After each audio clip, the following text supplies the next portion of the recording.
Bonjour et bienvenue dans cette nouvelle vidéo du magazine Pharaon.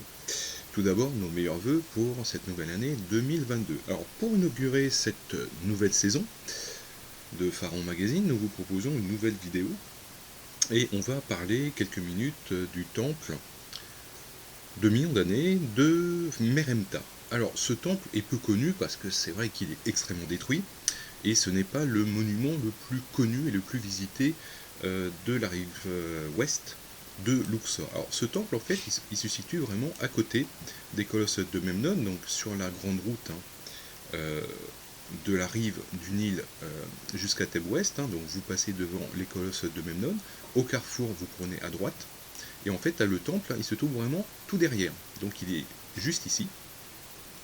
Et cette proximité, en fait, avec... voilà, donc là je zoome un petit peu, donc là effectivement on le voit bien. Et cette proximité avec le temple d'Amenophis III, donc les fameux colosses de Memnon, va poser effectivement un petit souci parce que les constructeurs, les architectes du roi, donc du roi Meremta, vont puiser abondamment dans le temple d'Amenophis III. Alors pourquoi? Tout simplement parce qu'à l'époque de Meremta, et même dès la fin de la 18e et sous le règne de Ramsès II, nous savons que le temple d'Amenophis III est déjà en partie ruiné. Donc effectivement, il y a certaines sections qui tombent en ruine. Et donc les ouvriers de Meremta ne vont pas hésiter effectivement à aller puiser les pierres dans ces ruines. Alors aujourd'hui, effectivement, quand on regarde un petit peu l'état actuel du temple, on constate qu'il est extrêmement détruit. Donc il a été dégagé et restauré par les archéologues il y a une dizaine d'années.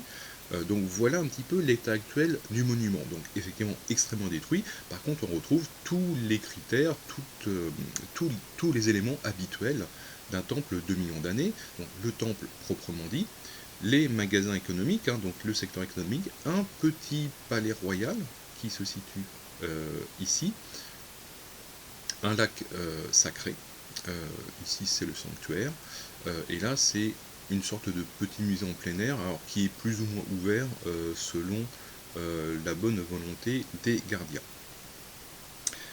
Donc on a un stockage ici de monuments retrouvés dans le temple, ici, et au niveau du deuxième pylône, de part et d'autre, dans les deux massifs.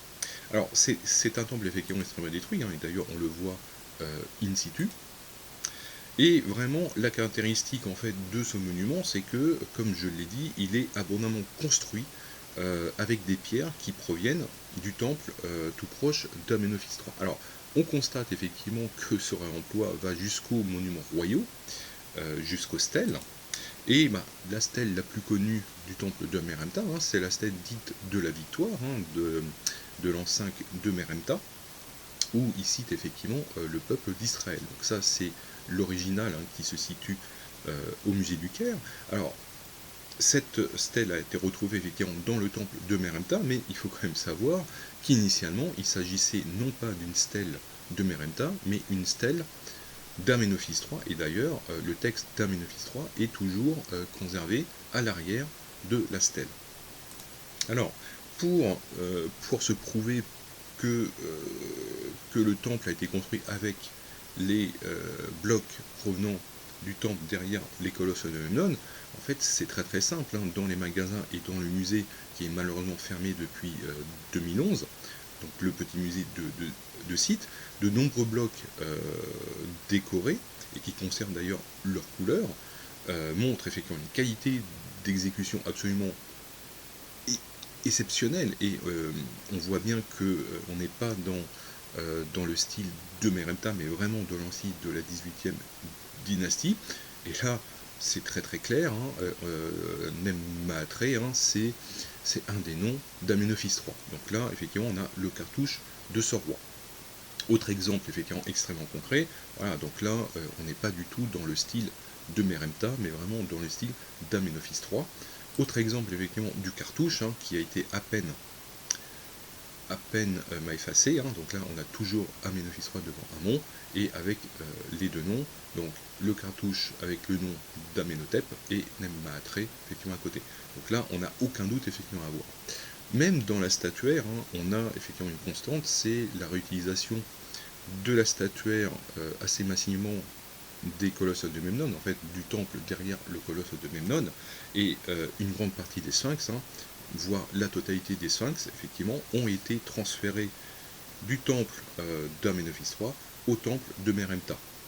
Donc là, on a quelques exemples de sphinx, hein, et là, c'est une tête de chacal qui était exposée dans le musée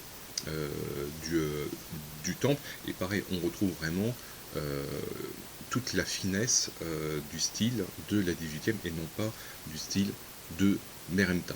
Donc si vous allez effectivement à Luxor ces prochaines semaines ou ces prochains mois, n'hésitez pas à vous arrêter au colosse, au temple de Meremta, il mérite une petite visite.